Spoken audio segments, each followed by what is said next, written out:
오늘 말씀 함께 우리 나누도록 하겠습니다. 오늘 말씀은 아가서 2장 10절부터 13절까지입니다. 저와 여러분이 한 절씩 우리 교독하도록 하겠습니다. 아가서 2장 10절부터 13절까지입니다. 나의 사랑하는 자가 내게 말하여 이르기를 나의 사랑 내 어여쁜 자야 일어나서 함께 가자. 시변에는 꽃이 피고 새가 노래할 때가 이르렀는데 비둘기의 소리가 우리 땅에 들리는구나.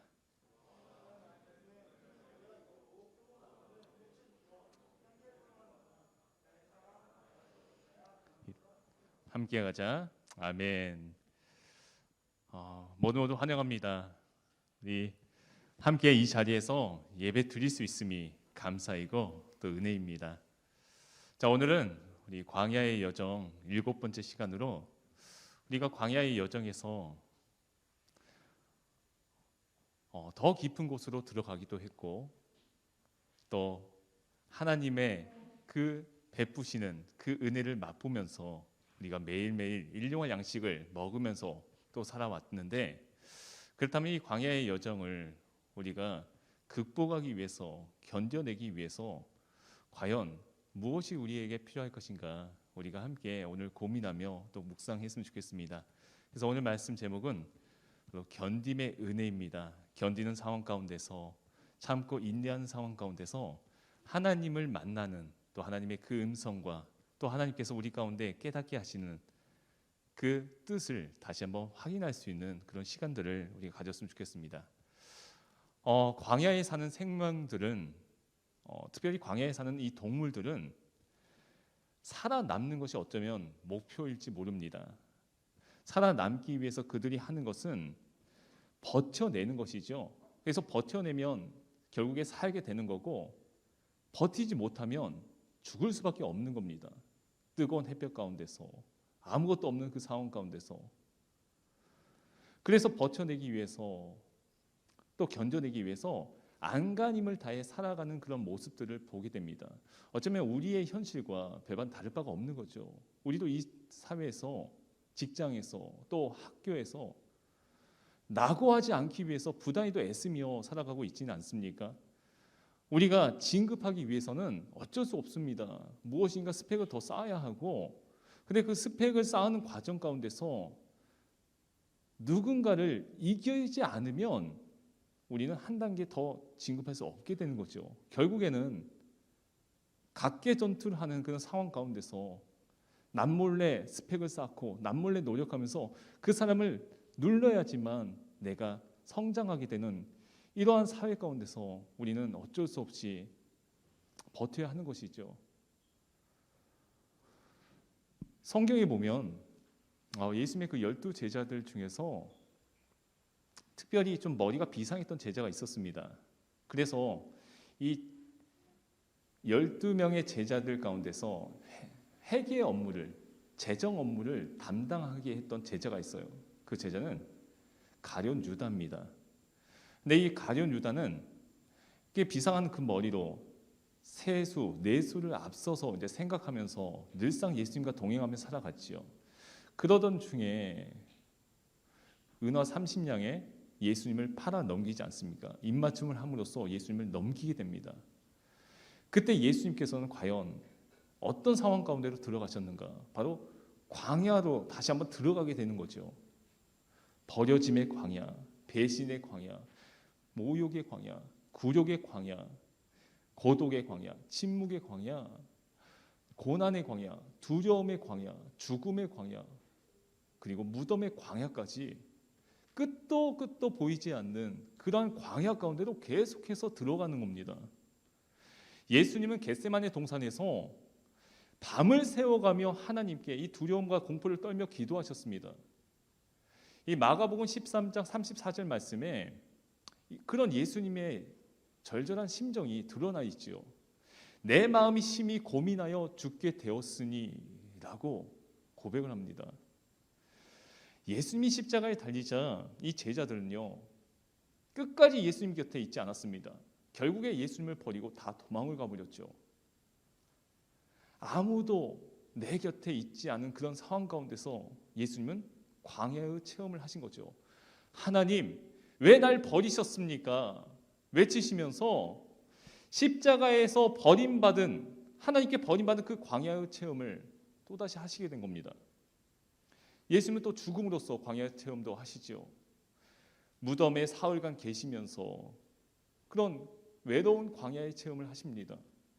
그렇다면 그 예수님께서는 어떻게 이러한 광야의 체험들, 수많은 광야의 어려움들을 어떻게 이기셨는가?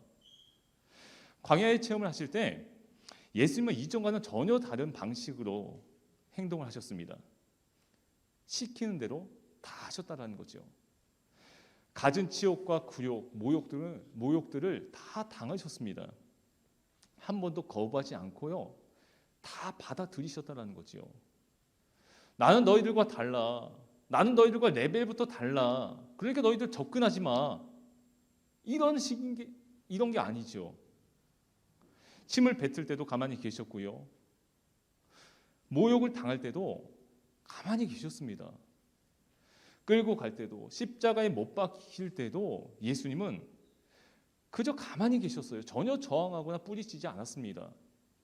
그런데 놀랍게도 예수님의 이 구원 사역이 이런 방식으로 하나둘 완성되었다라는 거죠.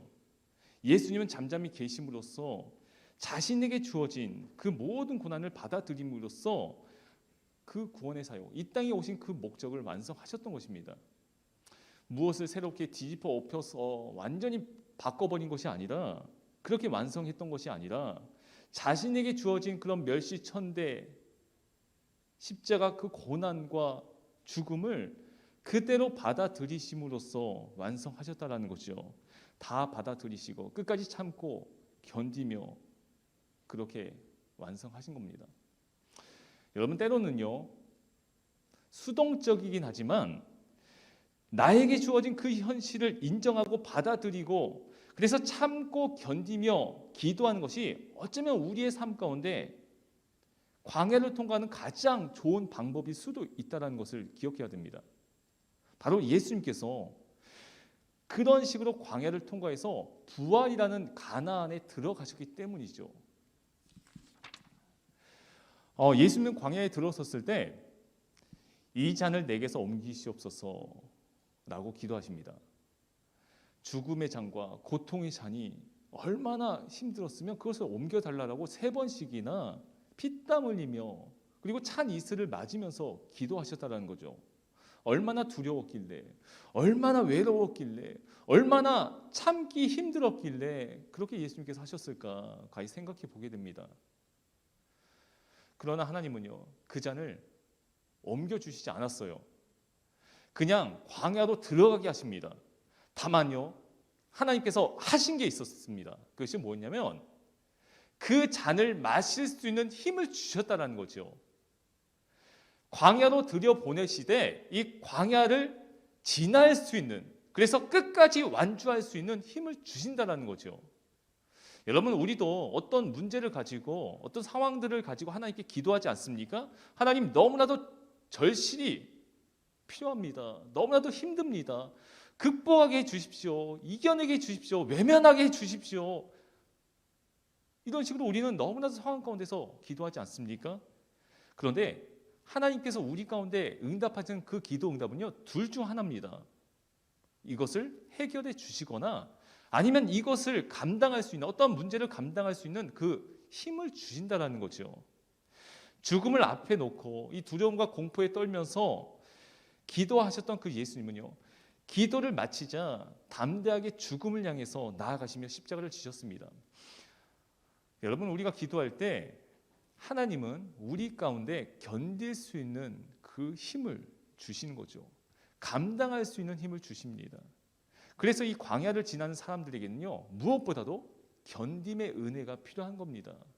견디는 상황 가운데서 하나님을 만나는 거죠. 하나님이 주시는 또 다른 것들을 깨닫는 겁니다.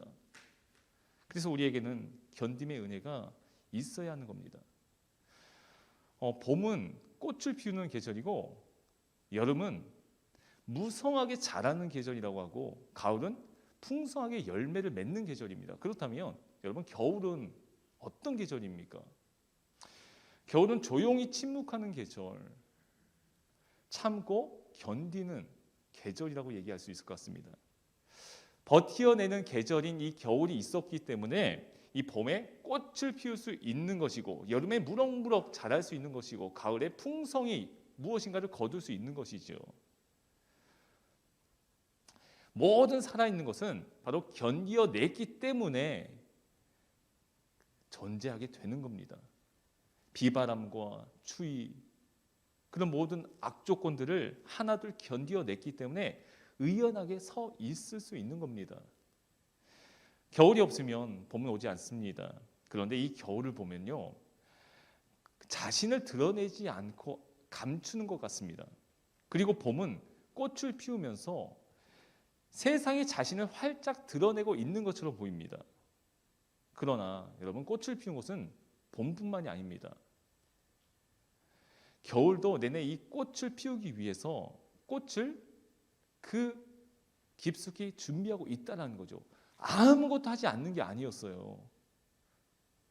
무엇인가 그 봄에 하기 위해서 이것을 사전에 준비하는 작업을 바로 이 겨울에 움직이지 아니하고 서서히 하고 있었다는 겁니다. 한 알의 씨앗이 땅에 떨어져 그리고 땅 속에 묻혀서 한겨울을 지나고 나서야 마침내 싹을 틔우고 열매를 맺는 것처럼 우리 인생도 마찬가지죠. 고통스럽고 힘들지만 땅속 깊이 묻혀서 한겨울을 지내고 난다면 봄이 오고요, 꽃이 피우고요, 또한 우리가 그토록 바라는 열매들이 하나둘씩 맺어가게 된다는 거죠. 그런데 종종 이 겨울이 따뜻하다고 해가지고 일찍 싹을 틔우는 식물들이 있습니다. 여러분, 그렇게 되면 어떻게 되겠습니까? 얼어 죽는 거죠. 때에 맞춰서 싹을 틔워야 되는 겁니다. 우리도 마찬가지예요. 여러분, 우리의 삶 가운데 때가 있는 거죠. 내가 감당할 수 있는 때가 있는 겁니다. 우리가 해결할 수 있는 때가 있는 겁니다. 그래서 우리가 하나님께 계속 기도하지 않습니까? 하나님, 해결해 주십시오. 빨리 보여주십시오. 라고 기도할 때 왜 기도 응답이 늦어지는 것인가? 어떤 사람들은 빨리 응답 받는 것 같은데 왜 나만 늦는가? 이렇게 생각할 수가 있습니다. 여러분, 그렇지만요, 하나님이 우리를 바라보실 때 내가 나를 바라봤을 때의 모습과 하나님이 우리를 바라봤을 때의 모습은 다른 거죠. 내가 나를 바라봤을 때는 다 된 것 같은데, 다 준비가 된 것 같은데, 이제 할 수 있을 것 같은데 라고 여길 수 있겠지만요, 하나님이 우리를 바라봤을 때는 얘 아직 멀었어, 조금만 더 기다려, 이럴 수 있다는 거죠. 그래서 우리가 준비가 되었을 때 하나님은 맞이하기를 원하신다는 겁니다.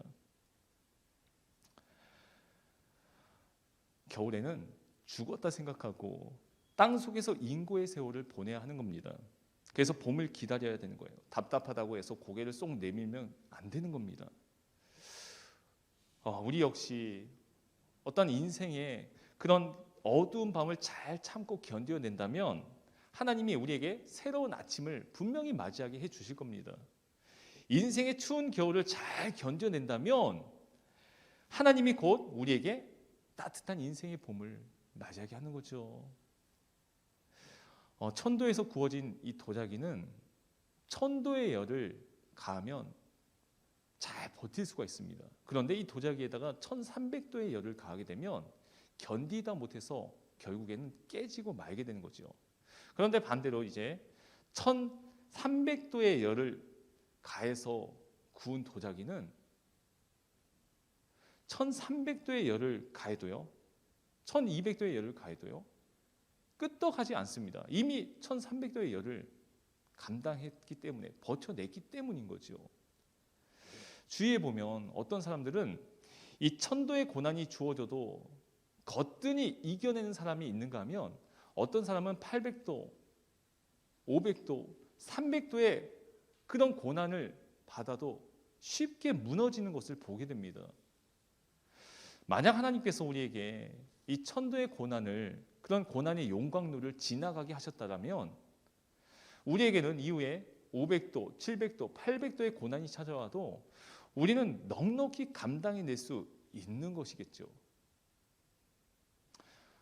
겨울이 되면 이 보리밭을 밟아주는 행사들을 합니다. 그 이유가 뭐냐면 이 겨우내 그 밭이 얼었다 녹았다를 반복하게 되는데 이 보리를 밟아줌으로써 그 보리의 뿌리가 그 밭에 깊이 박히도록 도와준다고 해요. 그래서 그 보리가 더욱더 건강하게 튼튼하게 무럭무럭 자랄 수 있도록 돕는 것이 바로 이 보리밭 밟기입니다. 그래서 해마다 어디 농촌진흥청 같은 데서 이 어린 아이들을 초청해 가지고 그렇게 보리밭 밟기 행사들을 꾸준히 하는 것을 기사로 본 적이 있습니다. 우리가 살다 보면요, 하나님께서 우리를 꾹꾹 밟으실 때가 있습니다. 바로 이 보리와 같이 우리를 더 건강하게, 더 단단하게, 너 이것도 경험해봐, 너 저것도 경험해야 돼, 야 너 이 정도는 해야 돼 하면서 우리를 계속적으로 밟으시는 거죠. 그러면 우리는요, 이게 뭐지? 라고 할 수는 있어요. 하지만 그러한 경험들을 통해서, 그러한 인고의 세월들을 통해서 우리가 더욱더 세상 가운데서 강인하게 우리가 변화된다는 거죠. 그래서 무엇을 맞이하든 거뜬히 이겨낼 수 있게 되는 거지요. 제가 서남교회에 처음 부임했을 때 2년 전에 이제 운동을 좀 하려고 같이 부목사님 두 분하고 운동을 같이 시작한 적이 있었어요. 그래서 무슨 운동을 할까 하다가 근처에 복싱장이 있으니까 우리 한번 복싱을 배워볼까 해가지고 복싱장을 한번 다닌 적이 있습니다. 근데 복싱장을 다니까 저는 처음부터 이제 뭐 이렇게 스파링을 뛰고 좀 권투의 자세도 좀 배우고 이렇게 할 줄 알았더니 줄넘기부터 하는 거죠. 근데 그 줄넘기를 그냥 뭐 5분, 10분 이 정도가 아니라 거의 30분 이상을 줄넘기를 시키는 겁니다. 계속해서 쉬지 않고 멈추지 않고 줄넘기를 하는 거죠. 와, 그냥 지금까지 살면서 했던 줄넘기 중에 가장 많이 했던 시간이었던 것 같아요. 그렇게 줄넘기를 하고 그리고 나서 한 30분 정도 권투의 기본 자세들을 배우면서 이렇게 운동을 했는데 너무너무 힘들었던 기억이 있어요. 그냥 헬스장에서 힘들게 운동하던 것보다 더 많은 땀을 흘렸던, 그래서 도저히 이러다가 지치겠다, 힘들겠다, 쓰러지겠다 싶어가지고 한 달만 다니다가 그만두었던 그런 기억이 있습니다. 근데 이 권투를 보면요, 잘 때려야 하는 게 분명히 맞지요. 자, 정확한 위치를 잘 때려가지고 타격감을 줘가지고 쓰러뜨리는 게 분명히 맞습니다. 그래서 잘 때리는 선수가 분명히 이겨야 하는 게 맞아요. 그런데 간혹 어떤 경우에는 때리는 선수가 이기는 게 아니라 맞던 선수가 이기는 것을 보게 돼요. 어떻게 저 선수는 계속 맞기만 했는데 어떻게 이겼지? 라고 의아할 정도로 약간 상황이 바뀌는 거죠. 가만히 보니까 이 때리는 선수는 계속해서 때리다가 처음에는 힘을 세게 주었지만 나중에는 때리면 때릴수록 그 힘이 약해지는 거죠. 지쳐버리는 겁니다. 그러다가 결국에 지친 상태에서 빈틈을 보이게 되면 그 맞던 선수는 그 빈틈 사이로 상대방을 역습하는 거죠. 그래서 한 대만 맞았는데도 그냥 뒤로 고꾸라지는 거예요. 그래서 다시 일어나야 하는데 이미 지쳐 있었기 때문에 일어날 힘이 없는 거죠. 그대로 다운돼 버린 겁니다. 그래서 권투 선수에게는요, 이 맞는 연습 또한 때리는 연습 못지않게 중요하다는 말이 있어요. 맞으면서 계속 맷집을 키울 수 있기 때문이죠. 어떻게 보면 이 권투는 누가 더 잘 참는가, 견디는가, 이것의 싸움인 것 같습니다. 주위에 보면 누가 한마디만 해도 시험에 들고 실족하고 넘어지는 사람들이 있습니다. 반면에 누가 뭐라고 해도 전혀 끄떡하지 않는 사람들도 있어요. 여간에선 시험에 들지 않고요, 또 어떤 시험이 와도 잘 이겨내는 것 같습니다. 그래서 저 사람들 보면 멘탈이 대단하구나 라고 여겨지는 거죠. 그래서 간혹 우리가 이런 분들을 보잖아요. 정말 힘들다고 하는 직장, 1년만 버텨도 잘 버티는 거야 라고 하는 그런 직장에서 10년, 20년, 심지어는 그곳에서 30년 동안 이상 근무를 해가지고 명예퇴직하신 분들, 자랑스럽게 딱 그 회사를 나오시는 분들도 보지 않습니까? 여러분, 이것이 하루아침에 완성되었을까? 결국 그렇지 않겠지요. 하루아침에 완성된 게 아닙니다. 광야의 여정에 힘겹게 살아가고 있는 이 현실 가운데 누군가가 계속해서 우리의 마음 가운데 이 마음 펀치를 날려도요, 끄떡하지 않는 마음의 견고함이 어쩌면 우리에게 필요한 겁니다. 쉽게 상처받고 쉽게 포기하고 쉽게 낙심하는 게 아니라 버틸 수 있는 용기, 인내할 수 있는 용기, 참아낼 수 있는 용기가 우리에게 필요한 거지요. 담양에 가면 꼭 들려야 하는 여러 장소 중에 중록원이 있습니다. 그래서 수많은 대나무들이 그곳을 찾는 사람들을 맞이하죠. 근데 이 대나무는 가느다랗고 기다랗게 뻗어 있는데도 자세히 보면요, 그 전혀 꺾인 그런 대나무들이 없는 걸 보게 돼요. 많은 대나무들 사이에 꺾여 있는 대나무들이 별로 없습니다. 수많은 시간들 가운데서 바람도 많이 불었을 텐데 어떻게 그럴 수 있을까? 보니까 이 대나무들은 사이사이에 나 있는 이 마디들 때문에 버틸 수 있다고 합니다. 그 마디를 형성하기 위해서 이 대나무는 자라다가 성장을 잠시 멈춘다고 해요. 그리고 성장을 멈췄을 때 이 마디를 굵게 다듬는 겁니다. 그리고 마디가 어느 정도 다듬어졌으면 다시 또 성장하는 거죠. 또 성장하다가 잠시 멈췄다가 마디를 또 다듬는 거예요. 그렇게 계속해서 쭉쭉 자라나는 거죠. 그렇게 자라나다 보니까 아무리 길어도 아무리 그렇게 커도 전혀 바람에도 흔들릴 뿐더러 그냥 꺾이지는 않는 거죠. 아마 이제 우리가 생각하기에 그냥 마디가 없으면 매끈하게 잘 쭉 뻗어가지고 멋있을지 않을까 그렇게 생각할 수 있겠지만, 만약 그렇게 된다면 과연 대나무가 그 바람에 버틸 수 있을까? 아마도 쉽게 꺾이지 않겠습니까? 우리 인생도 마찬가지입니다. 고통과 연단과 아픔을 통해서 우리 인생의 마디가 하나둘씩 만들어지는 겁니다. 그리고 그로 인해서 우리 인생이, 우리의 삶이 더욱더 견고해지는, 강해지는 시간들이 된다는 거죠. 예를 들어서 열심히 노력했지만요, 대학 입시에서 떨어질 수도 있습니다. 열심히 준비했지만요, 내가 원하는 직장에 들어가지 못할 때도 있어요. 그러다 보면 남들보다 1년, 2년 늦어질 수도 있겠죠.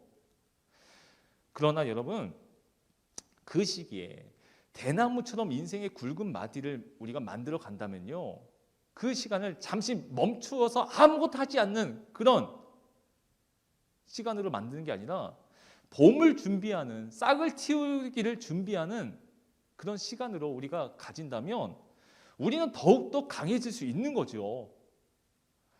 군대도 마찬가지 아니겠습니까? 군대의 2년의 시간이 얼마나 힘듭니까? 그냥 생각만 해도 그냥 토가 나올 정도죠.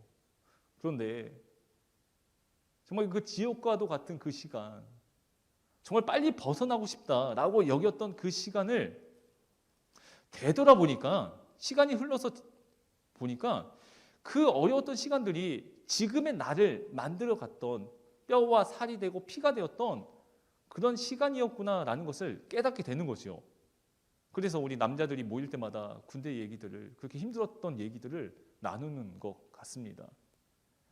여러분, 그러한 어려움의 시기는요, 대나무의 마디를 만드는 시간입니다.